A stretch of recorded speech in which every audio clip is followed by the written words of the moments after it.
3 ದಿನ workshop attend ಮಾಡಿದೆ. ಆಮೇಲೆ ಎಂಡ್ ಆಫ್ ದ ವರ್ಕ್‌ಶಾಪ್ ಅಲ್ಲಿ ಬೆಸ್ಟ್ ಪಾರ್ಟಿಸಿಪೆಂಟ್ ಅಂತ ಅವಾರ್ಡ್ ಸಿಕ್ತು. ಪರವಾಗಿಲ್ವೇ ಇದೇನು ನನಗೇನು ಅಷ್ಟೊಂದು ಅನಿಸ್ಲಿಲ್ಲ. ಬಟ್ ಒಂಥರ ಖುಷಿ ಕೊಡೋ ಅನುಭವ ಆಗಿತ್ತು. ಸೊ ಅದು I think that was the turning point. Divya ಅವರೇ, ಹಾಗಾದ್ರೆ ನಿಮ್ದು ವೃತ್ತಿ ಅಂದ್ರೆ ಪ್ರೊಫೆಷನ್, ನೀವು ಇಂಜಿನಿಯರ್ ಆಗಿದ್ರಿ. ಅದಾದ್ಮೇಲೆ ಈಗ ಅಂದ್ರೆ ಆ ಪ್ರೊಫೆಷನಲ್ ನಾಲೆಡ್ಜ್ನ ನಿಮ್ಮ ಈ ತರಬೇತಿಲಿ ಹೇಗೆ ಬಳಸ್ಕೊತಾ ಇದ್ದೀರಾ ಅಂತ?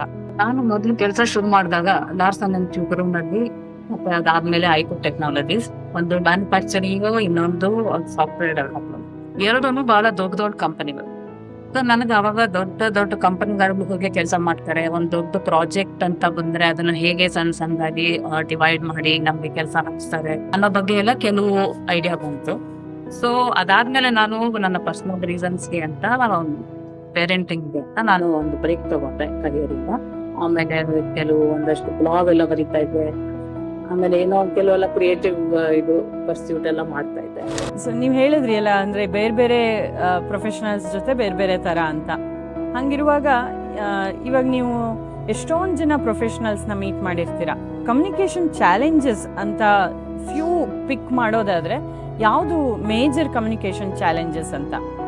ಫಸ್ಟ್ ಜೆನ್ಸಿ, ಯಾರಿಗೂ ಪಾಪ ಅವ್ರಗಳ ಜೊತೆ ಹೇಗಕ್ಕಾಗಲ್ಲ ಅಂತಾನೆ ಎಲ್ಲರೂ ಕಂಪ್ಲೇಂಟ್ ಮಾಡ್ತಿದ್ದಾರೆ.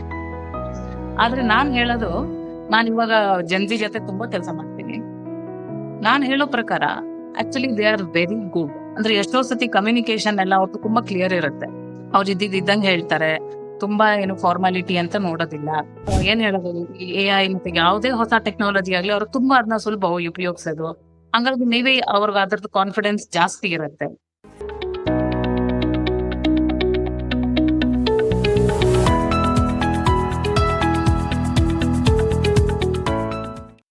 ಎಲ್ರಿಗೂ ನಮಸ್ಕಾರ. ಪ್ರೀತಿಯ ಗೆಳೆಯ ಗೆಳತಿಯರೇ, ನಿಮ್ಮೆಲ್ಲರಿಗೂ TGV ಕನ್ನಡದ ಇವತ್ತಿನ ಎಪಿಸೋಡ್ಗೆ ಸ್ವಾಗತ. TGV ಕನ್ನಡ ಉತ್ತಮ ಜೀವನಕ್ಕಾಗಿ ಅನುಭವದ ಮಾತುಕತೆ. ನಾನು ಪ್ರತಿಭಾ ಕಾವ್ಯಶ್ರೀ. ನಾನು Shubhashree. The guiding voice Kannada ಈ ಮಾಧ್ಯಮದ ಮೂಲಕ ನಾವು ನಿಮ್ಮ ಜೀವನ ಹಾಗೂ ಕೆರಿಯರನ್ನ ಉತ್ತಮಗೊಳಿಸ ಬಯಸ್ತೇವೆ. ದಿವ್ಯಾ ಶರ್ಮಾ ಅವರು ಈ ದಿನ ನಮ್ಮ ಜೊತೆ TGV ಕನ್ನಡದ ವರ್ಚುವಲ್ದಲ್ಲಿ ಭಾಗಿಯಾಗಿದ್ದಾರೆ. ಇಂದಿನ ಎಪಿಸೋಡ್ ವರ್ಕ್ ಪ್ಲೇಸ್ ಸಕ್ಸಸ್ಗೆ ಬೇಕಾದ ಟಾಪ್ ಸ್ಕಿಲ್ಸ್. ಹೌದು, ನಮ್ಮ ವರ್ಚುವಲ್ ಸ್ಟುಡಿಯೋಕ್ಕೆ ಸ್ವಾಗತ. ದಿವ್ಯಾ ಅವ್ರ ಬಗ್ಗೆ ತಿಳ್ಕೋಬೇಕು ಅಂತಂದ್ರೆ, ದಿವ್ಯಾ ಶರ್ಮಾ ಅವರು ಬಿಹೇವಿಯರಲ್ ಸ್ಕಿಲ್ಸ್, ಲೀಡರ್ಶಿಪ್ ಡೆವಲಪ್ಮೆಂಟ್ ಹಾಗೆ ಚೇಂಜ್ ಮ್ಯಾನೇಜ್ಮೆಂಟ್ ಈ ಕ್ಷೇತ್ರಗಳಲ್ಲಿ 13 ವರ್ಷಗಳಿಗಿಂತ ಹೆಚ್ಚು ಅನುಭವನ ಹೊಂದಿದ್ದಾರೆ. L&D ಕನ್ಸಲ್ಟೆಂಟ್ ಮತ್ತೆ ಫೆಸಿಲಿಟೇಟರ್ ಕೂಡ ಆಗಿದ್ದಾರೆ. ಅವರು ಇದುವರೆಗೂ 4500ಕ್ಕೂ ಹೆಚ್ಚು ವೃತ್ತಿಪರರು ಅಂದ್ರೆ ಪ್ರೊಫೆಷನಲ್ಸ್ಗೆ ತರಬೇತಿನ ನೀಡಿದ್ದಾರೆ. IT ಹಾಗೂ ಮ್ಯಾನುಫ್ಯಾಕ್ಚರಿಂಗ್ ಮತ್ತೆ ಎಜುಕೇಶನ್ ಈ ಎಲ್ಲ ಕ್ಷೇತ್ರಗಳಲ್ಲಿ ಇವರು ತಂಡಗಳ ಬೆಳವಣಿಗೆಗೆ ಮಹತ್ವದ ಕೊಡುಗೆಯನ್ನು ನೀಡಿದ್ದಾರೆ. ಲಾರ್ಸನ್ ಅಂಡ್ ಟರ್ಬೋ ಹಾಗೂ I2 ಟೆಕ್ನಾಲಜಿ ಸಂಸ್ಥೆಗಳಲ್ಲಿ ಇಂಜಿನಿಯರಿಂಗ್ ಹಿನ್ನೆಲೆಯೊಂದಿಗೆ ತಮ್ಮ ವೃತ್ತಿ ಜೀವನವನ್ನು ತಾಂತ್ರಿಕ ಜ್ಞಾನ ಮತ್ತು ಮಾನವ ವರ್ತನೆಗಳ ಆಳವಾದ ಅರಿವನ್ನು ಸಮನ್ವಯಗೊಳಿಸಿ ಪರಿಣಾಮಕಾರಿ ತರಬೇತಿ ಕ್ರಮಗಳನ್ನು ರೂಪಿಸಿದ್ದಾರೆ. ಇಂದು ಅವರೊಂದಿಗೆ ನಾಯಕತ್ವ ಮತ್ತೆ ಮ್ಯಾನೇಜ್ಮೆಂಟ್, ಚೇಂಜ್ ಮ್ಯಾನೇಜ್ಮೆಂಟ್, ನಾಯಕತ್ವ ಅಂದ್ರೆ ಲೀಡರ್ಶಿಪ್, ಮತ್ತೆ ಪ್ರೊಫೆಷನಲ್ ಆಗಿ ನಾವು if you have to take next step ಏನಂದ್ರೆ ವೃತ್ತಿಪರ ಜೀವನದ ಬೆಳವಣಿಗೆ, ಇವೆಲ್ಲದರ ಬಗ್ಗೆ ಹೆಚ್ಚಾಗಿ ತಿಳ್ಕೊತಾ ಹೋಗೋಣ. ಹಾಗಾದರೆ ನಮ್ಮ ಇಂದಿನ ವಿಶೇಷ ಅತಿಥಿ ದಿವ್ಯಾ ಶರ್ಮಾ ಅವರನ್ನು ಪೂರ್ವಕವಾಗಿ ಸ್ವಾಗತಿಸು. ಥ್ಯಾಂಕ್ ಯು, ನಮಸ್ಕಾರ. ಇಷ್ಟು ಪ್ರೀತಿಯಿಂದ ನನ್ನನ್ನ ಬರ್ಮಾಡ್ಕೊಂಡಿದ್ದೀರಾ, ಇಷ್ಟು ಚೆನ್ನಾಗಿ ಇಂಟ್ರೊಡಕ್ಷನ್ ಕೊಟ್ಟಿದ್ದೀರಾ, ತುಂಬಾ ಥ್ಯಾಂಕ್ಸ್. ದಿವ್ಯಾ ಅವರೇ, ಹಾಗಾದ್ರೆ ನಿಮ್ದು ವೃತ್ತಿ ಅಂದ್ರೆ ಪ್ರೊಫೆಷನ್, ನೀವು ಇಂಜಿನಿಯರ್ ಆಗಿದ್ರಿ. ಮತ್ತೆ ಅದಾದ್ಮೇಲೆ ಈಗ ನೀವು ಅಂದ್ರೆ ಆ ಪ್ರೊಫೆಷನಲ್ ನಾಲೆಡ್ಜ್ನ ನಿಮ್ಮ ಈ ತರಬೇತಿಲಿ ಹೇಗೆ ಬಳಸ್ಕೊತಾ ಇದ್ದೀರಾ ಅಂತ? ನಾನು ಮೊದಲು ಕೆಲಸ ಶುರು ಮಾಡಿದಾಗ ಲಾರ್ಸನ್ ಅಂಡ್ ಟ್ಯೂಬ್ರೋನಲ್ಲಿ, ಮತ್ತೆ ಅದಾದ್ಮೇಲೆ ಐಕೋ ಟೆಕ್ನಾಲಜೀಸ್, ಒಂದು ಮ್ಯಾನುಫ್ಯಾಕ್ಚರಿಂಗ್, ಇನ್ನೊಂದು ಸಾಫ್ಟ್ವೇರ್ ಡೆವಲಪ್ಮೆಂಟ್. ಎರಡೂ ಬಹಳ ದೊಡ್ಡ ದೊಡ್ಡ ಕಂಪನಿಗಳು. ನಾವು ಕೆಲಸ ಮಾಡುವಾಗ ನಮ್ಮ ತಂಡಗಳು ದೊಡ್ಡದಾಗಿದ್ವು, ಮತ್ತೆ ನಮ್ಮ ಕಾರ್ಯವೈಖರಿನೇ ಬೇರೆ ತರ ಇತ್ತು. ಸೊ ನನಗೆ ಅವಾಗ ದೊಡ್ಡ ದೊಡ್ಡ ಕಂಪನಿಗಳ ಹೋಗಿ ಕೆಲಸ ಮಾಡ್ತಾರೆ. ಒಂದು ದೊಡ್ಡ ಪ್ರಾಜೆಕ್ಟ್ ಅಂತ ಬಂದ್ರೆ ಅದನ್ನ ಹೇಗೆ ಸಣ್ಣ ಸಣ್ಣದಾಗಿ ಡಿವೈಡ್ ಮಾಡಿ ನಮ್ಗೆ ಕೆಲಸ ಹಂಚ್ತಾರೆ ಅನ್ನೋ ಬಗ್ಗೆ ಎಲ್ಲ ಕೆಲವು ಐಡಿಯಾ ಬಂತು. ಸೊ ಅದಾದ್ಮೇಲೆ ನಾನು ನನ್ನ ಪರ್ಸನಲ್ ರೀಸನ್ಸ್‌ಗೆ ಅಂತ ಪೇರೆಂಟಿಂಗ್‌ಗೆ ಅಂತ ನಾನು ಒಂದು ಬ್ರೇಕ್ ತಗೊಂಡೆ ಕರಿಯರಿಂದ. ಸೊ ಆ ಬ್ರೇಕಲ್ಲಿ ನಾನು ಬೇರೆ ಏನೇನಪ್ಪ ಮಾಡ್ಬೋದು ಅಂತ ಸುಮ್ನೆ ಒಂದು ಕುತೂಹಲಕ್ಕೆ ಬೇರೆ ಬೇರೆ ಏನೇನೋ ಟ್ರೈ ಮಾಡ್ದೆ. ಕೆಲವು ಬರವಣಿಗೆಗಳು ಮಾಡ್ದೆ. ಆಮೇಲೆ ಕೆಲವು ಒಂದಷ್ಟು ಬ್ಲಾಗ್ ಎಲ್ಲ ಬರಿತಾ ಇದ್ದೆ. ಆಮೇಲೆ ಏನೋ ಒಂದ್ ಕೆಲವೆಲ್ಲ ಕ್ರಿಯೇಟಿವ್ ಇದು ಪರ್ಸ್ಯೂಟ್ ಎಲ್ಲ ಮಾಡ್ತಾ ಇದ್ದೆ. ಸೊ ಅದಾದ್ಮೇಲೆ ಬೈ ಚಾನ್ಸ್ ಒಂದು ಪಬ್ಲಿಕ್ ಸ್ಪೀಕಿಂಗ್ ವರ್ಕ್‌ಶಾಪ್‌ನ ಅಟೆಂಡ್ ಮಾಡ್ದೆ. ಓಕೆ. JCI ಅಂತ ಒಂದು ಆರ್ಗನೈಸೇಷನ್ ಅದ್ರ ಮೂಲಕ ಪಬ್ಲಿಕ್ ಸ್ಪೀಕಿಂಗ್ ವರ್ಕ್‌ಶಾಪ್ ಅಟೆಂಡ್ ಮಾಡ್ದೆ. ಅದೊಂಥರ ನಂಗೆ ತುಂಬಾ ಬೇರದ್ನ ಅನುಭವನೇ ಕೊಡ್ತು. ಆ ಟ್ರೈನಿಂಗ್ ಸೆಟಪ್ ಇರ್ಬೋದು ಅಥವಾ ಅಲ್ಲಿರೋ ಜನ ಮತ್ತೆ ಹೋಲ್ ಲರ್ನಿಂಗ್ ಎನ್ವೈರನ್ಮೆಂಟ್ ಏನಿತ್ತು ತುಂಬಾ ಚೆನ್ನಾಗಿತ್ತು. ಒಂಥರ ತುಂಬಾ ಎಲ್ಲಾನು ಉತ್ತೇಜನ ಕೊಟ್ಕೊಂಡು "ನೀವ್ ಮಾತಾಡಿ ಮೇಡಮ್ ಹಿಂಗಾಗತ್ತೆ" ಅಂತ ವೆರಿ ಸಪೋರ್ಟಿವ್ ಎನ್ವೈರನ್ಮೆಂಟ್ ಇತ್ತು. ಹ್ಮ್. ತುಂಬಾ ಖುಷಿಯಾಗಿ 3 ದಿನ ವರ್ಕ್‌ಶಾಪ್ ಅಟೆಂಡ್ ಮಾಡಿದೆ. ಆಮೇಲೆ ಎಂಡ್ ಆಫ್ ದ ವರ್ಕ್‌ಶಾಪ್ ಅಲ್ಲಿ ಬೆಸ್ಟ್ ಪಾರ್ಟಿಸಿಪೆಂಟ್ ಅಂತ ಅವಾರ್ಡ್ ಸಿಕ್ತು. ಓಕೆ. ಪರವಾಗಿಲ್ವೇ ಇದೇನು ನನಗೇನು ಅಷ್ಟೊಂದು ಅನಿಸ್ಲಿಲ್ಲ. ಬಟ್ ಒಂಥರ ಖುಷಿ ಕೊಡೋ ಅನುಭವ ಆಗಿತ್ತು. ಹಾ. ಸೊ ಅದು I think that was the turning point. ಅದಾದ್ಮೇಲೆ ಇನ್ನೊಬ್ರು ಹೇಳಿದ್ರು, "ಮೇಡಮ್ ನೀವು ಟ್ರೈನರ್ ಆಗ್ಬೇಕು. ಹಾ. ಅದಕ್ಕೆ ಈ ತರ ಕೋರ್ಸ್ ಇದೆ ಇದೆಲ್ಲ ಮಾಡ್ಕೊಳ್ಳಿ" ಅಂದ್ರು. ಹಾ. So we went ahead and did all that. Okay. Hmm. So ಅದಾಗಿ ನಮ್ಗೆ ಆ ಕೋರ್ಸ್ ಮಾಡ್ತಾ ಇರುವಾಗ ನಾವೇ ಕೆಲವು ವರ್ಕ್‌ಶಾಪ್ ಎಲ್ಲ ಕಂಡಕ್ಟ್ ಮಾಡ್ಬೇಕಿತ್ತು. ಅಂದ್ರೆ ನಾವೇ ಅದನ್ನ ಹೇಗೆ ಅಂತ ಅದನ್ನ ಫುಲ್ ಪ್ಲಾನ್ ಮಾಡಿ ಡಿಸೈನ್ ಮಾಡಿ ಎಲ್ಲ. ಹ್ಮ್. ಸೊ ಅದ್ನ ಕರೆಕ್ಟ್ ತುಂಬಾ ಖುಷಿ ಕೊಡ್ತು ಆ ಇಡೀ ಅನುಭವ. ಆ ಜನರ ಜೊತೆ ಮಾತಾಡೋದಾಗ್ಲಿ ಅಥವಾ ನಾವು ಹೇಳೋ ಒಂದ್ ಸಣ್ಣ ಸಣ್ಣ ವಿಷಯ ಅವ್ರನ್ನ ಹೇಗೆ ಅವ್ರ ಮನ್ಸ್ ಮೇಲೆ ಪ್ರಭಾವ ಬೀರುತ್ತೆ ಎಂಬುದು ತುಂಬಾ ನಂಗೆ ಹ್ಮ್. ಎಂಪವರಿಂಗ್ ಆಗಿತ್ತು. ಹ್ಮ್. ಸೊ ಹಾಗೆ ಅದು ಆ ಕರಿಯರ್ ಅಂತ ಮುಂದುವರ್ಕೊಂಡು ಹೋಗ್ತು. ಸೊ ಇವಾಗ ಇವತ್ತು ಇಲ್ಲಿಗೆ ತಂದು ನಿಲ್ಸಿದೆ. ಖಂಡಿತ. ಯಾವುದೋ ಒಂದು ಟ್ರಿಗರ್ ಅಂತೀವಲ್ಲ ಅಷ್ಟೇ. ಅದರಿಂದ ನಮ್ದು ಒಂದು ಲೈಫ್ ಸ್ಟೈಲು, ಕೆರಿಯರು ಎಲ್ಲದು ಚೇಂಜ್ ಆಗೋಗುತ್ತೆ ಅನ್ನೋದಕ್ಕೆ ಇದೇ ಸಾಕ್ಷಿ ಎನ್ಬೋದು. ಒಂದು ಸ್ಮರಣೀಯ ಕ್ಷಣ ಅಂತೀನಿ ಅದಾತು ಅದು ಹೇಗೆ ಹೇಗ್ ಬರುತ್ತೆ ಒಂದು ಕಲ್ಪನೆ ತರ ಯಾಕಾದ್ರೂ ಕೊಡ್ಬೋದಾ? 1, 2 ಅಂತ ಇಲ್ಲ. ಸುಮಾರಷ್ಟಿವೆ. ಯಾಕಂದ್ರೆ ಒಂದೊಂದು ಸತಿ ನಾವೊಂದು ಟ್ರೈನಿಂಗ್ ಸೆಷನ್ ಮಾಡಿದಾಗ್ಲೂ ಅನುಭವ ಅನ್ನೋದು ತುಂಬಾನೇ ಹೊಸ ಹೊಸ ಪಾಠಗಳನ್ನ ಕಲಿಸುತ್ತೆ. ಹ್ಮ್. ಒಂದ್ಲಿ ಸಣ್ಣ ಉದಾಹರಣೆ ಹೇಳ್ಬೇಕಂದ್ರೆ ಸುಮಾರು ವರ್ಷಗಳ ಕೆಳಗೆ ಒಂದು ಟ್ರೈನಿಂಗಿಗೆ ಅಂತ ನಾನು ಇದಕ್ ಹೋಗಿದ್ದೆ. ಗುಲ್ಬರ್ಗ ಅಂದ್ರೆ ಇವಾಗ ಕಲಬುರ್ಗಿ ಅಂತ ಕರಿತೀವಲ್ಲ. ಅಲ್ಲಿ ಈ AC ಟೆಕ್ನಿಷಿಯನ್ಸ್‌ಗೆ ಅಂತ ಒಂದು ಕಸ್ಟಮರ್ ಸರ್ವಿಸ್ ಬಗ್ಗೆ ಒಂದು ಚಿಕ್ಕ ವರ್ಕ್‌ಶಾಪ್ ಇತ್ತು. ಹ್ಮ್. ಅಂದ್ರೆ ಟೆಕ್ನಿಕಲ್ ಏನೂ ಅಲ್ಲ. ಆದ್ರೆ ಕಸ್ಟಮರ್ ಜೊತೆ ಹೇಗೆ ವರ್ತನೆ ಮಾಡಬೇಕು, ನೀವು ಹೇಗೆ ಅವ್ರು ಹೇಳೋ ಪ್ರಶ್ನೆಗಳಿಗೆ ಹೇಗೆ ಉತ್ತರ ಕೊಡ್ಬೇಕು, ಹೇಗೆ ಸ್ಪಂದಿಸ್ಬೇಕು ಅನ್ನೋ ನಡವಳಿಕೆ ಬಗ್ಗೆ. ಹ್ಮ್. ಸೊ ನಂಗೇನೋ ಒಂದು ಆಕ್ಟಿವಿಟಿ ಮಾಡ್ಬೇಕು ಅಂತ ಮೋಸ್ಟ್ಲಿ ವರ್ಕ್‌ಶಾಪ್ ಅಂದ್ರೆ ನಮ್ದು ಯಾವ್ದೋ ಒಂದ್ ಸಣ್ಣದೊಂದ್ ಗೇಮ್ ಇರುತ್ತೆ ಅಥವಾ ಒಂದ್ ಆಕ್ಟಿವಿಟಿ ಇರುತ್ತೆ. ಅದ್ರ ಮೂಲಕ ಕಲಿಯೋದಿರುತ್ತೆ. ಸೊ ನಾನು ಏನೋ ದೊಡ್ಡದಾಗಿ ಒಂದು ದೊಡ್ಡ ಒಂದು ಪ್ಲಾನ್ ಮಾಡ್ಕೊಂಡು ಹೋಗಿದ್ದೆ. ಅಲ್ಲಿ ಹೋದ್ಮೇಲೆ ಒಂದು ಮಾಲ್ ಬಗ್ಗೆ ಮಾತಾಡ್ತಾ ಇದ್ದೀನಿ. ಆಮೇಲೆ ಮಾಲಲ್ಲಿ ಸರ್ವಿಸ್ ಏನೇನ್ ತರ ಇರ್ಬೇಕು ಅಂತ ಎಲ್ಲ ನಾನು ಆಕ್ಟಿವಿಟಿ ಅವ್ರು ಮಾಡ್ಬೇಕು. ಅವಾಗ ನಾನು ಹೇಳ್ದೆ ಅವ್ರಿಗೆಲ್ಲ ಈ ತರ ಮಾಡ್ಬೇಕು ಅಂತ. ಆಮೇಲೆ ನಿಧಾನಕ್ಕೆ ಒಬ್ಬ ಒಬ್ಬ ಹುಡುಗ ಚಿಕ್ಕ ವಯಸ್ಸಿನ ಹುಡುಗ ಜಸ್ಟ್ ಕೆಲ್ಸಕ್ಕೆ ಸೇರ್ಕೊಂಡಿದ್ದ. ಮೇಡಮ್ ಈ ಮಾಲ್ ಅಂದ್ರೆ ಏನು ಅಂತ ಕೇಳ್ದ. ಅದು ನೋಡಿ ಅವಾಗ ನನ್ಗೆ ಹೊಳಿತು. ನಾವಿಲ್ಲಿ ಬೆಂಗಳೂರಲ್ಲಿ ಕೂತ್ಕೊಂಡು ಏನೋ ದೊಡ್ಡ ದೊಡ್ಡದಾಗಿ ಪ್ಲಾನ್ ಎಲ್ಲ ಮಾಡ್ಕೊಂಡು ಹೋಗ್ತೀವಿ. ಬಟ್ ಆಗ ನಾವ್ ಹೋಗೋ ಜಾಗದಲ್ಲಿರೋ ಅವ್ರ ಮನೋಭಾವ ಹೇಗೆ, ಅವ್ರು ಏನನ್ನ ಎದುರಿಸ್ತಾ ಇದಾರೆ ಅಂತ ನಾವು ತಿಳ್ಕೊಳ್ದೆ ನಾವ್ ಒಂಥರ ಪ್ರೋಗ್ರಾಮ್ ಡಿಸೈನ್ ಮಾಡಿದ್ರೆ ಹೇಗಿರುತ್ತೆ ಅನ್ನೋ ಒಂದು ಪಾಠ ನನ್ಗೆ ಅವತ್ತಾಯ್ತು. ಇದು ಸುಮಾರು ವರ್ಷದ ಹಿಂದಿನ ಕಥೆ ಆಯ್ತು. ಇವಾಗ ಆಬ್ವಿಯಸ್ಲಿ ಕಲಬುರ್ಗಿನಲ್ಲಿ ಮಾಲ್ ಇದೆ. ಅವಾಗ ಇರ್ಲಿಲ್ಲ. ಬಟ್ ನಮಗದು ಒಂಥರ ಹೊಸತಾಗಿತ್ತು. ಸೊ ಅದ್ರ ಬಗ್ಗೆ ಒಂದು ಆಕ್ಟಿವಿಟಿ ಮಾಡೋಣ ಅನ್ನೋ ಒಂದು ಉತ್ಸಾಹ ನನಗಿತ್ತು. ಆದ್ರೆ ಅವ್ರಿಗೆ ಅದ್ರ ಬಗ್ಗೆ ಐಡಿಯಾ ಅನ್ನೋದು ಇರ್ಲಿಲ್ಲ ಅನ್ನೋದು ನನ್ಗೆ ಅಲ್ಲಿ ಹೋಗಿ ಒಂದು ಕಲ್ತ ಮೇಲೆ ಗೊತ್ತಾಗಿತ್ತು. ಈ ತರ ಎಷ್ಟೋ ಸಲ ನನ್ನ ಕಲಿಕೆ ಅನ್ನೋದು ಆ ವರ್ಕ್‌ಶಾಪ್ ಅಲ್ಲೇ ಆಗಿರುತ್ತೆ. ಎಷ್ಟೊಂದ್ ಜನ ಬರ್ತಾರೆ. ಅವ್ರವ್ರ ಅನುಭವ, ಅವ್ರ ಒಂದು ಎಕ್ಸ್‌ಪೀರಿಯನ್ಸ್ ಇಂದ ನಾವು ಕಲಿಯೋದಿರುತ್ತೆ ನೋಡಿ. ಅದು ತುಂಬಾ ಎವ್ರಿ ವರ್ಕ್‌ಶಾಪ್ ಅದೊಂದು ಅನುಭವನೇ. ಖಂಡಿತ. ಯಾವುದೋ ಒಂದು ಟ್ರಿಗರ್ ಅಂತೀವಲ್ಲ ಅಷ್ಟೇ. ಅದರಿಂದ ನಮ್ದು ಒಂದು ಲೈಫ್ ಸ್ಟೈಲು, ಕೆರಿಯರು ಎಲ್ಲದು ಚೇಂಜ್ ಆಗೋಗುತ್ತೆ ಅನ್ನೋದಕ್ಕೆ ಇದೇ ಸಾಕ್ಷಿ ಎನ್ಬೋದು. ಈಗ ನೀವು ಹೇಳಿದ ಹಾಗೆ 13 ವರ್ಷಗಳ ನಿಮ್ದು ತರಬೇತುದಾರರ ಪ್ರಯಾಣದಲ್ಲಿ ಒಂದು ಸ್ಮರಣೀಯ ಕ್ಷಣ ಅಂತೀನಿ ಅದಾತು 1, 2 ಅಂತ ಇಲ್ಲ. ಸುಮಾರಷ್ಟಿವೆ. ಯಾಕಂದ್ರೆ ಒಂದೊಂದು ಸತಿ ನಾವೊಂದು ಟ್ರೈನಿಂಗ್ ಸೆಷನ್ ಮಾಡಿದಾಗ್ಲೂ ಅನುಭವ ಅನ್ನೋದು ತುಂಬಾನೇ ಹೊಸ ಹೊಸ ಪಾಠಗಳನ್ನ ಕಲಿಸುತ್ತೆ. ಒಂದು ಸಣ್ಣ ಉದಾಹರಣೆ ಹೇಳ್ಬೋದಂದ್ರೆ ಸುಮಾರು ವರ್ಷಗಳ ಕೆಳಗೆ ಒಂದು ಟ್ರೈನಿಂಗ್‌ಗೆ ಅಂತ ನಾನು ಇದಕ್ಕೆ ಹೋಗಿದ್ದೆ. ಗುಲ್ಬರ್ಗ ಅಂದ್ರೆ ಇವಾಗ ಕಲಬುರ್ಗಿ ಅಂತ ಕರಿತೀವಲ್ಲ. ಅಲ್ಲಿ ಈ ಎಸಿ ಟೆಕ್ನಿಷಿಯನ್ಸ್‌ಗೆ ಅಂತ ಒಂದು ಕಸ್ಟಮರ್ ಸರ್ವಿಸ್ ಬಗ್ಗೆ ಒಂದು ಚಿಕ್ಕ ವರ್ಕ್‌ಶಾಪ್ ಇತ್ತು. ಅ ಅಂದ್ರೆ ಟೆಕ್ನಿಕಲ್ ಏನೂ ಅಲ್ಲ. ಆದ್ರೆ ಕಸ್ಟಮರ್ ಜೊತೆ ಹೇಗೆ ವರ್ತನೆ ಮಾಡಬೇಕು, ನೀವು ಹೇಗೆ ಅವ್ರು ಹೇಳೋ ಪ್ರಶ್ನೆಗಳಿಗೆ ಹೇಗೆ ಉತ್ತರ ಕೊಡ್ಬೇಕು, ಹೇಗೆ ಸ್ಪಂದಿಸ್ಬೇಕು ಅನ್ನೋ ನಡವಳಿಕೆ ಬಗ್ಗೆ. ಸೊ ನನ್ಗೇನೋ ಒಂದು ಆಕ್ಟಿವಿಟಿ ಮಾಡ್ಬೇಕು ಅಂತ ಮೋಸ್ಟ್‌ಲಿ ವರ್ಕ್‌ಶಾಪ್ ಅಂದ್ರೆ ನಮ್ದು ಯಾವ್ದೋ ಒಂದು ಸಣ್ಣದೊಂದು ಗೇಮ್ ಇರುತ್ತೆ, ಅಥವಾ ಒಂದು ಆಕ್ಟಿವಿಟಿ ಇರುತ್ತೆ. ಅದ್ರ ಮೂಲಕ ಕಲಿಯೋದಿರುತ್ತೆ. ಸೊ ನಾನು ಏನೋ ದೊಡ್ಡದಾಗಿ ಒಂದು ದೊಡ್ಡ ಒಂದು ಪ್ಲಾನ್ ಮಾಡ್ಕೊಂಡು ಹೋಗಿದ್ದೆ. ಅಲ್ಲೋದ್ಮೇಲೆ ಒಂದು ಮಾಲ್ ಬಗ್ಗೆ ಮಾತಾಡ್ತಾ ಇದ್ದೀನಿ. ಆಮೇಲೆ ಮಾಲಲ್ಲಿ ಸರ್ವಿಸ್ ಏನೇನ್ ತರ ಇರ್ಬೇಕು ಅಂತ ಎಲ್ಲ ನಾನು ಆಕ್ಟಿವಿಟಿ ಅವ್ರು ಮಾಡ್ಬೇಕು. ಅವಾಗ ನಾನು ಹೇಳ್ದೆ ಅವ್ರಿಗೆಲ್ಲ ಈ ತರ ಮಾಡ್ಬೇಕು ಅಂತ. ಆಮೇಲೆ ನಿಧಾನಕ್ಕೆ ಒಬ್ಬ ಒಬ್ಬ ಹುಡುಗ ಚಿಕ್ಕ ವಯಸ್ಸಿನ ಹುಡುಗ ಜಸ್ಟ್ ಅವನು ಕೆಲ್ಸಕ್ಕೆ ಸೇರ್ಕೊಂಡಿದ್ದ. ಆಮೇಲೆ ಈ ಮಾಲ್ ಅಂದ್ರೆ ಏನು ಅಂತ ಕೇಳ್ದ. ಅದು ನೋಡಿ ಅವಾಗ ನನ್ಗೆ ಹೊಳಿತು. ನಾವಿಲ್ಲಿ ಬೆಂಗಳೂರಲ್ಲಿ ಕೂತ್ಕೊಂಡು ಏನೋ ದೊಡ್ಡ ದೊಡ್ಡದಾಗಿ ಪ್ಲಾನ್ ಎಲ್ಲ ಮಾಡ್ಕೊಂಡು ಹೋಗ್ತೀವಿ. ಬಟ್ ಆಗ ನಾವ್ ಹೋಗೋ ಜಾಗದಲ್ಲಿರೋ ಅವ್ರ ಮನೋಭಾವ ಹೇಗೆ, ಅವ್ರು ಏನನ್ನ ಎದುರಿಸ್ತಾ ಇದ್ದಾರೆ ಅಂತ ನಾವು ತಿಳ್ಕೊಳ್ದೆ ನಾವ್ ಒಂಥರ ಪ್ರೋಗ್ರಾಮ್ ಡಿಸೈನ್ ಮಾಡಿದ್ರೆ ಹೇಗಿರುತ್ತೆ ಅನ್ನೋ ಒಂದು ಪಾಠ ನನ್ಗೆ ಅವತ್ತಾಯ್ತು. ಇದು ಸುಮಾರು ವರ್ಷದ ಹಿಂದಿನ ಕಥೆ ಆಯ್ತು. ಇವಾಗ ಆಬ್ವಿಯಸ್ಲಿ ಕಲಬುರ್ಗಿನಲ್ಲಿ ಮಾಲ್ ಇದೆ. ಅವಾಗ ಇರ್ಲಿಲ್ಲ. ಬಟ್ ನಮಗದು ಒಂಥರ ಹೊಸತಾಗಿತ್ತು. ಸೊ ಅದ್ರ ಬಗ್ಗೆ ಒಂದು ಆಕ್ಟಿವಿಟಿ ಮಾಡೋಣ ಅನ್ನೋ ಒಂದು ಉತ್ಸಾಹ ನನಗಿತ್ತು.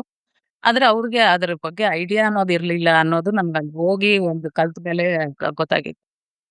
ಈ ತರ ಎಷ್ಟೋ ಸಲ ನನ್ನ ಕಲಿಕೆ ಅನ್ನೋದು ಆ ವರ್ಕ್‌ಶಾಪ್ ಅಲ್ಲೇ ಆಗಿರುತ್ತೆ.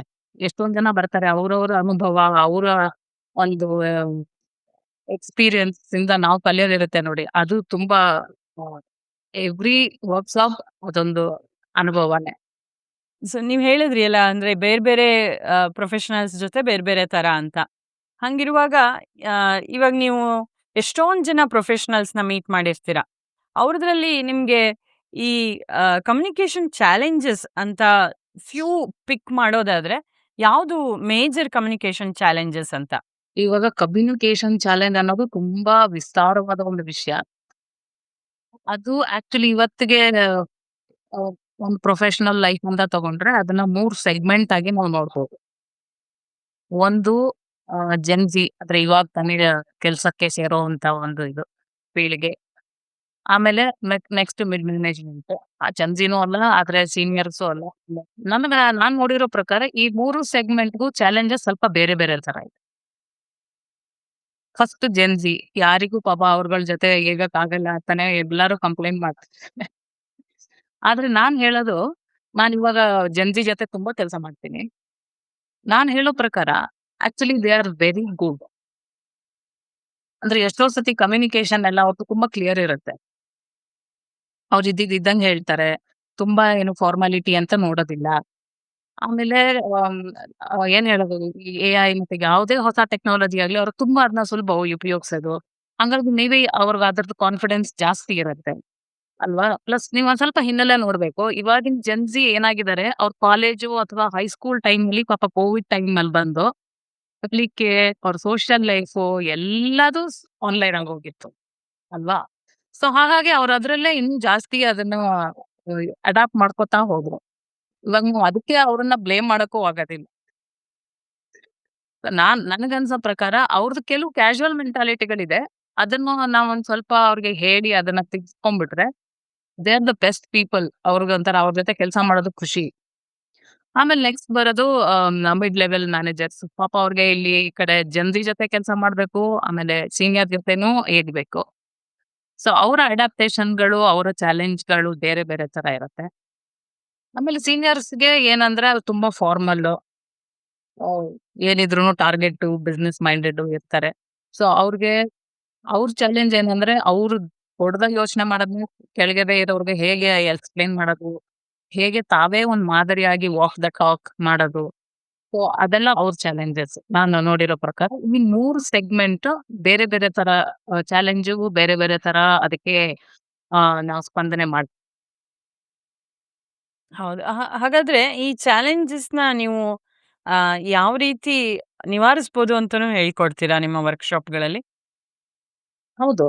ಅಂದ್ರೆ ಇಂಡಸ್ಟ್ರಿ ಸೆಟ್ಟಿಂಗ್ ಏನಿದೆ ಅನ್ನೋದ್ರ ಮೇಲೆ ಹೋಗುತ್ತೆ. ಉದಾಹರಣೆಗೆ ಸ್ಟಾರ್ಟ್‌ಅಪ್ ಕಲ್ಚರ್ ಅನ್ನೋದೇ ಬೇರೆ ತರ. ಅಲ್ಲಿ mostly Gen Z plus mid level managers ಇರ್ತಾರೆ. ಸೊ ಅವ್ರಿಗೆ ಅವ್ರದ್ದೇ ಆದ ಒಂದ್ ಸ್ವಲ್ಪ ಕ್ಯಾಶುವಲ್ ಸೆಟಪ್ ಇರುತ್ತೆ. ಅವರ ದ ವೇ ವರ್ಕ್ ಕಲ್ಚರೇ ಬೇರೆ ತರ ಇರುತ್ತೆ. ಸೊ ಅವ್ರಿಗೆ ನಾವು ಅವ್ರ ಕಲ್ಚರ್ ತಕ್ಕಂಗೆ ಅಲ್ಲಿರೋರ ಒಬ್ಬೊಬ್ಬರ ಮನೋಭಾವ, ಅವರ ಪ್ರವೃತ್ತಿಗಳು ಹೇಗಿರುತ್ತೆ ಅದ್ರ ಮೇಲೆ ಅವ್ರಿಗೆ ಟ್ರೈನ್ ಮಾಡ್ತೀವಿ. ಹಾಗೇನೆ ದೊಡ್ಡ ದೊಡ್ಡ ಸೆಟಪ್‌ಗಳಲ್ಲಿ ದೊಡ್ಡ ಐಟಿ ಕಂಪನಿ ಆದ್ರೆ ಬೇರೆ ತರ ವರ್ಕ್ ಕಲ್ಚರ್ ಇರುತ್ತೆ. ಆಮೇಲೆ ಕೆಲವು ಮ್ಯಾನುಫ್ಯಾಕ್ಚರಿಂಗ್ ಸೆಟಪ್‌ಗಳಲ್ಲಿ ಅವರ ಇದೇ ಬೇರೆ ತರ ಇರುತ್ತೆ. ಸೊ ಆ ಒಂದು ಆರ್ಗನೈಸೇಷನ್ ಸೆಟಪ್ ಹೇಗಿದೆ, ಮತ್ತೆ ಅವ್ರ ಎಕ್ಸ್‌ಪೆಕ್ಟೇಷನ್ ಏನು ಅನ್ನೋದ್ರ ಮೇಲೆ ನಮ್ಮ ಟ್ರೈನಿಂಗ್ ವಿಧಾನಗಳು, ಮತ್ತೆ ನಾವು ಹೇಳ್ಕೊಡೋ ಫ್ರೇಮ್ ವರ್ಕು ಅದು ಎಲ್ಲ ಚೇಂಜ್ ಆಗ್ತಾ ಇದೆ. ಈಗ ನೀವ್ ಮಾತಾಡ್ಬೇಕಾದ್ರೆ ಹೇಳಿದ ಹಾಗೆ ಫೀಡ್‌ಬ್ಯಾಕ್ ಕಲ್ಚರ್ ಅಂತ ಹೇಳಿದ್ರಿ. ಅದನ್ನ ಸಂಸ್ಥೆಗಳಲ್ಲಿ ಹೇಗ್ ಬೆಳೆಸ್ಬೇಕು? ಈಗ ನೀವು ಹೇಳಿದ ಹಾಗೆ ಜೆನ್‌ಝಿಗೆ ಬೇರೆ ತರ ಫೀಡ್‌ಬ್ಯಾಕ್ ಇರುತ್ತೆ. ಅವರು ಡೈರೆಕ್ಟ್ ಆಗಿ ಹೇಳ್ತಾರೆ ಅಂತ ಹೇಳಿದ್ರು. ಈಗ ಮಿಡ್ ಲೆವೆಲ್ ಬೇರೆ ತರ ಇರುತ್ತೆ ಅಂತ ಕೇಳಿ. ಇವಾಗಿನ ಈ ಕಮ್ಯುನಿಕೇಷನ್ ಚಾಲೆಂಜ್ ಅಲ್ಲಿ ಫೀಡ್‌ಬ್ಯಾಕ್ ಕೂಡ ಅದೊಂದು ತುಂಬಾ ಮೋಸ್ಟ್ ಡಿಮ್ಯಾಂಡೆಡ್ ಟಾಪಿಕ್. ಯಾಕಂದ್ರೆ ಫೀಡ್‌ಬ್ಯಾಕ್ ಹೇಗ್ ಕೊಡೋದು? ಫೀಡ್‌ಬ್ಯಾಕ್ ಇಂದ ಕಲಿಬೇಕಾ? ಅಥವಾ ಫೀಡ್‌ಬ್ಯಾಕ್ ಕೊಡಕ್ಕೆ ಇಂಥ ಒಂದು ಸಮಯದ ಒಂದು ಫ್ರೇಮ್‌ವರ್ಕ್ ಇದೆಯಾ? ಹೇಗ್ ಕೊಡ್ಬೇಕು ಫೀಡ್‌ಬ್ಯಾಕ್ ಅನ್ನೋದು ಒಂದು ಸವಾಲು ಎಲ್ರಿಗೂ. ಅದರಲ್ಲಿ ಈ ಫೀಡ್‌ಬ್ಯಾಕ್ ಕೊಡೋದ್ರಲ್ಲಿ ನಾವು ಫೀಡ್‌ಬ್ಯಾಕ್ ಕೊಡೋ ರೀತಿ ಅನ್ನೋದಿದೆ, ಅದು ಚೇಂಜ್ ಆದ್ರೆ ಆಕ್ಚುಲಿ ಅವರು ಕೆಲಸ ಮಾಡೋ ರೀತಿ, ಕೆಲಸ ಮಾಡೋ ಕ್ಷಮತೆ ಎಲ್ಲದೂ ಜಾಸ್ತಿ ಆಗುತ್ತೆ. ಇದೆಲ್ಲ research backed data. So feedback ಹೆಂಗ್ ಕೊಡ್ಬೇಕು ಅಂತಂದ್ರೆ, ಯಾವ್ದು ಸರಿ ಆಯ್ತು ಅನ್ನೋದನ್ನ ಹೇಳಿ, ಯಾವ್ದನ್ನ ಇಂಪ್ರೂವ್ ಮಾಡ್ಕೋಬಹುದು ರ ನಾವು ಹೇಳ್ಬೇಕಾಗುತ್ತೆ. ಕೆಲವೊಮ್ಮೆ ಏನಾಗುತ್ತೆ ಫೀಡ್‌ಬ್ಯಾಕ್ ಕೊಟ್ಟಾಗ ಆ ಆ ವ್ಯಕ್ತಿನ ಟಾರ್ಗೆಟ್ ಮಾಡ್ತಾರೆ. ಅಂದ್ರೆ ನೀವ್ ಮಾಡಿದ್ ಸರಿ ಇಲ್ಲ ಅಂತ. ಸೊ ಅದ್ರ ಬದಲು ಆಬ್ಜೆಕ್ಟಿವ್ ಆಗಿ ನೋಡಿದ್ರೆ, ಅಂದ್ರೆ ವಸ್ತುನಿಷ್ಠವಾಗಿ ನೋಡಿದ್ರೆ, ಈ ಕೆಲಸದಲ್ಲಿ ಹೀಗೀಗೆ ತಪ್ಪಾಯ್ತು. ಹೀಗೀಗೆ ಇಂಪ್ರೂವ್ ಮಾಡ್ಕೋಬಹುದು ಅಂತ ನಾವು ವೆರಿ ಕ್ಲಿಯರ್ ಆಗಿ ಫೀಡ್‌ಬ್ಯಾಕ್ ಕೊಟ್ರೆ, ಅದು ತಗೊಳ್ಳೋರ್ಗೂ ಈಸಿ. ಆಮೇಲೆ ಕೆಲ್ಸದ ಮೇಲೆ ಗಮನ ಜಾಸ್ತಿ ಇರುತ್ತೆ ವ್ಯಕ್ತಿ ಬದಲು. ಸೊ ಇದ್ರಲ್ಲಿ ಜೆನ್‌ಜಿ ಅಪ್ರೋಚ್ ತುಂಬಾ ಬೇರೆ ಫೀಡ್‌ಬ್ಯಾಕ್‌ಗೆ. ಅವರು ಕಾಯಲ್ಲ. 3 ತಿಂಗಳಾದ್ಮೇಲೆ ಅಥವಾ ಹಾಫ್ ಇಯರ್ಲಿ ಅಪ್ರೈಸಲ್ ಅಥವಾ ಆನ್ಯುವಲ್ ಅಪ್ರೈಸಲ್ ಅಂತ ಅವ್ರು ಕಾಯಕ್ಕೆ ಇಷ್ಟಪಡಲ್ಲ. ಅವ್ರದ್ದೇನಿದ್ರು ಆನ್ ಆನ್ ಟೈಮ್ ಫೀಡ್‌ಬ್ಯಾಕ್‌ಗೆ ತುಂಬಾ ವ್ಯಾಲ್ಯೂ ಕೊಡ್ತಾರವ್ರು. ಇವಾಗ ಒಂದ್ ಸಣ್ಣ ಪ್ರಾಜೆಕ್ಟ್ ಮಾಡ್ತಾ ಇರ್ತಾರೆ. ಆ ಪ್ರಾಜೆಕ್ಟ್ ಒಂದ್ ಹಂತ ಆದ ತಕ್ಷಣ ಅವ್ರಿಗೆ ಫೀಡ್‌ಬ್ಯಾಕ್ ಕೊಟ್ರೆ, ಅವ್ರು ತಕ್ಷಣ ಕರೆಕ್ಟ್ ಮಾಡ್ಕೋತಾರೆ. ಅದ್ರಲ್ಲೆಲ್ಲ ತುಂಬಾ ಕ್ವಿಕ್ ಆಗಿರ್ತಾರೆ. ಸೊ ಹಾಗಾಗಿ ನೀವು ಫೀಡ್‌ಬ್ಯಾಕ್ ತಗೊಳ್ಳೋರ್ ಮನೋಭಾವನು ನೋಡಿ, ಅವ್ರಿಗೆ ಹಿಂಗ್ ಫೀಡ್‌ಬ್ಯಾಕ್ ಕೊಟ್ರೆ ಅವ್ರು ಚೆನ್ನಾಗ್ ವರ್ಕ್ ಮಾಡ್ತಾನೆ ಅನ್ನೋದನ್ನ ತಿಳ್ಕೋಬೇಕಾಗುತ್ತೆ. ಅದನ್ನ ತಿಳ್ಕೊಂಡು ಫೀಡ್‌ಬ್ಯಾಕ್ ಕೊಟ್ರೆ ಅದು ತುಂಬಾ ಚೆನ್ನಾಗಿ ವರ್ಕ್ ಆಗುತ್ತೆ ಇನ್‌ಫ್ಯಾಕ್ಟ್. ನೀವು ಹೇಳೋ ಪ್ರಕಾರ ಇನ್ ಪರ್ಸನ್ ಕೊಡೋದ್ರ ಬದಲಾಗಿ ನಮ್ ವರ್ಕ್ ಪ್ರಕಾರ ಅಥವಾ ಪ್ರಾಜೆಕ್ಟ್ ಪ್ರಕಾರ ನಾವು ಹೈಯರ್ ಅಥಾರಿಟಿಗೆ ಎಕ್ಸ್‌ಪ್ಲೇನ್ ಮಾಡ್ಬೇಕಾಗತ್ತೆ. ಅವಾಗ ಅದು ಅಡಾಪ್ಷನ್ ಜಾಸ್ತಿ ಆಗುತ್ತೆ ಅಂತ ನಿಮ್ಮ ಅಭಿಪ್ರಾಯ ಅಲ್ವಾ? ಹೌದು. ಅಂದ್ರೆ ನಾವು ಹೈಯರ್ ಅಥಾರಿಟಿ ಅನ್ನೋದ್ಕಿಂತ ನಮ್ಮ ತಂಡದವ್ರ ಜೊತೆ ನಾವು ಫೀಡ್‌ಬ್ಯಾಕ್ ಹೇಗ್ ಕೊಡ್ತೀವಿ, ನಮ್ಮ ಜೊತೆಯಲ್ಲಿ ಕೆಲಸ ಮಾಡೋರ್ಗೆ ಅನ್ನೋದು ಮುಖ್ಯ ಆಗುತ್ತೆ. ಹೈಯರ್ ಅಥಾರಿಟಿಗೆ ಫೀಡ್‌ಬ್ಯಾಕ್ ಕೊಡೋ ಕಲ್ಚರ್ ಇನ್ನೂ ಅಷ್ಟೊಂದು ಇಲ್ಲ ನಮ್ಮಲ್ಲಿ. ಅನ್ಲೆಸ್ ಅವ್ರು ಕೇಳಿದ್ರೆ ಮಾತ್ರ ನಾವು ಹೇಳೋದು ಇರತ್ತೆ. ಇದು ಒಳ್ಳೆ ವಿಷಯನೇ ಆಯ್ತು.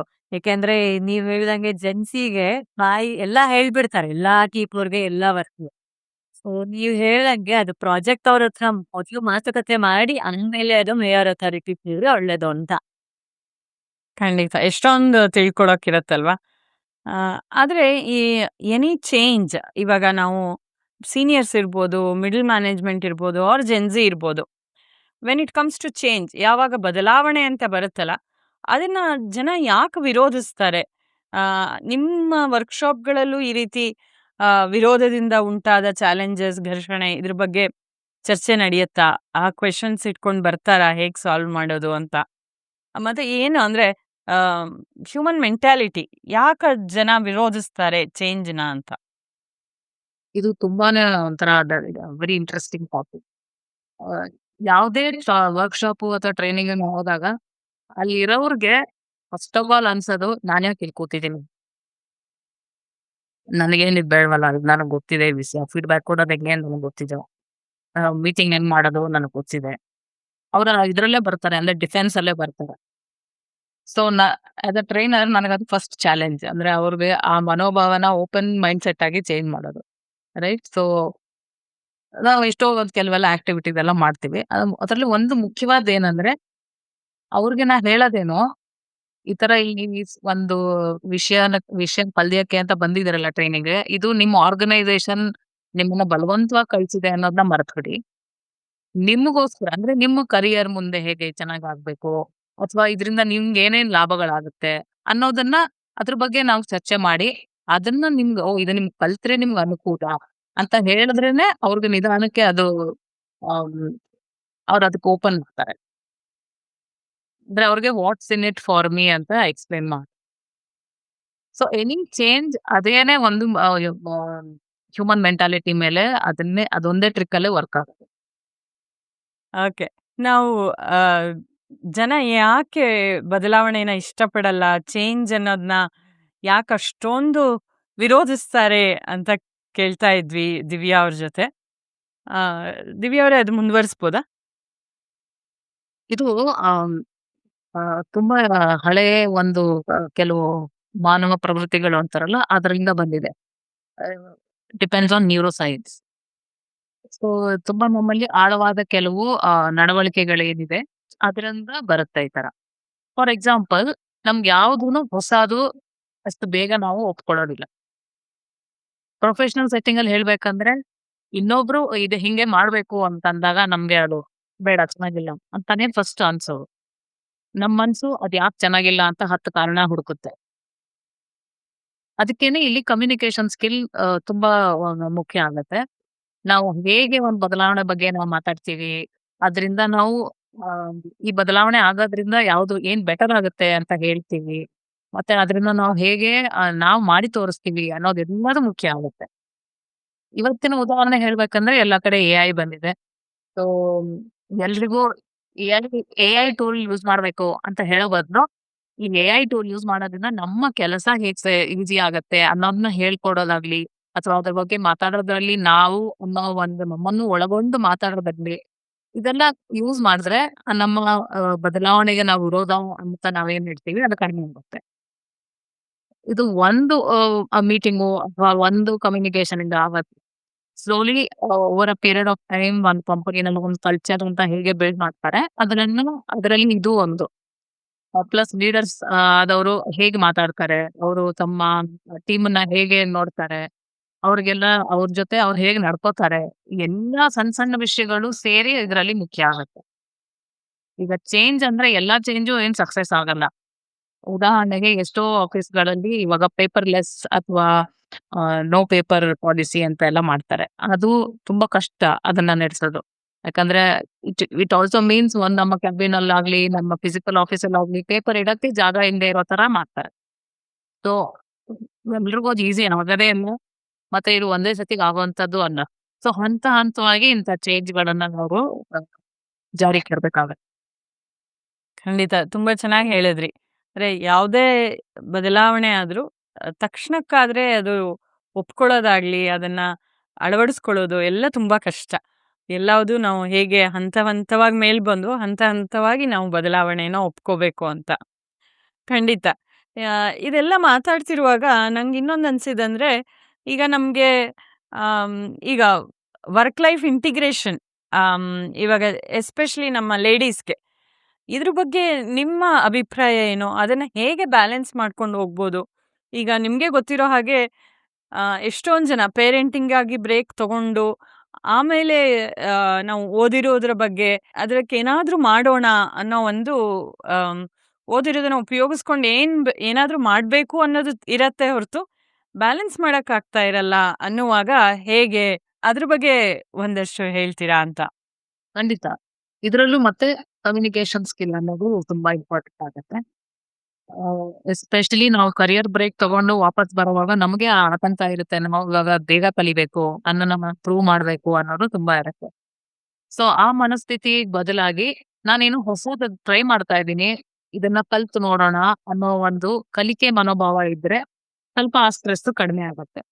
ಜೊತೆಗೆ ನಮ್ಮ ಬೌಂಡ್ರೀಸ್, ಇವಾಗ ನಾನು ಇಷ್ಟರಿಂದ ಇಷ್ಟುವರೆಗೆ ಕೆಲಸ ಮಾಡ್ತೀನಿ. ಇವಾಗ ಮನೇಲಿ, ಆಫೀಸಲ್ಲಿ, ರಾತ್ರಿ ಕೊಡ್ತಿನಲ್ಲಿ ಆಲ್ಮೋಸ್ಟ್ 2-3 ಪಾಯಿಂಟ್‌ಗಳು ಏನು ಯೂಸ್ ಆಗತ್ತೆ ಅಂದ್ರೆ, ನಮ್ಮ ಟೈಮಿಂಗ್ ಅಥವಾ ಬೌಂಡರಿ ಬಗ್ಗೆ ಕ್ಲಾರಿಟಿ. ಕ್ಲಿಯರ್ ಆಗಿ ನಮ್ಮ ಮ್ಯಾನೇಜರ್ ಜೊತೆ ನಾನು ಸಂಜೆ 6 ಗಂಟೆವರೆಗೆ ಮಾತ್ರ ಕಾಲೇಜ್ ಸಿಗ್ತೀನಿ. ಅಷ್ಟ್ರ ಮೇಲೆ ನಾನು ಆಗಲ್ಲ ಅಂತ ಒಂದು ಕ್ಲಿಯರ್ ಆಗಿ ಬೌಂಡರೀಸ್ ಹೇಳೋದು. ಆಮೇಲೆ ಜಸ್ಟ್ ಬಿಕಾಸ್ ನಾನು ಕರಿಯರ್ ಬ್ರೇಕ್ ತಗೊಂಡು ವಾಪಸ್ ಬಂದಿದ್ದೀನಿ ಅಂತ ನಾವು ಎದ್ದು ಬಿದ್ದು ಕೆಲಸ ಮಾಡೋದು ಬೇಕಿಲ್ಲ. ನಮ್ಮ ಬೌಂಡ್ರಿ ನಮಗೂ ಗೊತ್ತಿರ್ಬೇಕು. ಅದನ್ನ ನಾವು ಕ್ಲಿಯರ್ ಆಗಿ ಹೇಳಲೂಬೇಕು. ಇನ್ನೊಂದೇನಂದ್ರೆ ನಮ್ಮ ಸೆಲ್ಫ್ ಕೇರ್. ಅದು ಮಾಡ್ತೀನಿ, ಇದು ಮಾಡ್ತೀನಿ ಅಂತ ನಮ್ಮ ಸ್ಟ್ರೆಸ್‌ನ ಜಾಸ್ತಿ ಮಾಡ್ಕೊಂಡು ವಿಚ್ ವಿಲ್ ಅಗೈನ್ ಅಫೆಕ್ಟ್ ನಮ್ಮ ಕೆಲ್ಸ. ಯಾಕಂದ್ರೆ ಗಂಡಸರಾಗ್ಲಿ, ಹೆಂಗಸರಾಗ್ಲಿ ನಮ್ಮ ಪರ್ಸನಲ್ ಲೈಫ್ ಚೆನ್ನಾಗಿದ್ರೆ ಪ್ರೊಫೆಷನಲ್ ಲೈಫ್ ಚೆನ್ನಾಗಿರುತ್ತೆ. ಪ್ರೊಫೆಷನಲ್ ಲೈಫ್ ಚೆನ್ನಾಗಿದ್ರೆ ಪರ್ಸನಲ್ ಲೈಫ್ ಚೆನ್ನಾಗಿರುತ್ತೆ. ಇದು ಬ್ಯಾಲೆನ್ಸ್ ಅಲ್ಲ, ಇಟ್ಸ್ ಇಂಟಿಗ್ರೇಷನ್. ಒಂದಕ್ಕೊಂದು ಪೂರಕವಾಗಿ ಹೇಗ್ ನಡೆಸ್ಕೊಂಡು ಹೋಗ್ಬೇಕು ಅನ್ನೋದ್ರಲ್ಲಿ ನಮ್ಮ ಜಾಣತನ ಇದೆ. ಖಂಡಿತ. ತುಂಬಾ ಚೆನ್ನಾಗಿ ಹೇಳಿದ್ರಿ. ಎಸ್ಪೆಷಲಿ ಈ ಮಧ್ಯವಯಸ್ಕ ಮಹಿಳೆಯರಿಗೆ ಇದು ಒಂದು ಬಿಗ್ ಚಾಲೆಂಜ್, ಅಂದ್ರೆ ದೊಡ್ಡ ಚಾಲೆಂಜೇ ಸರಿ ಇದು.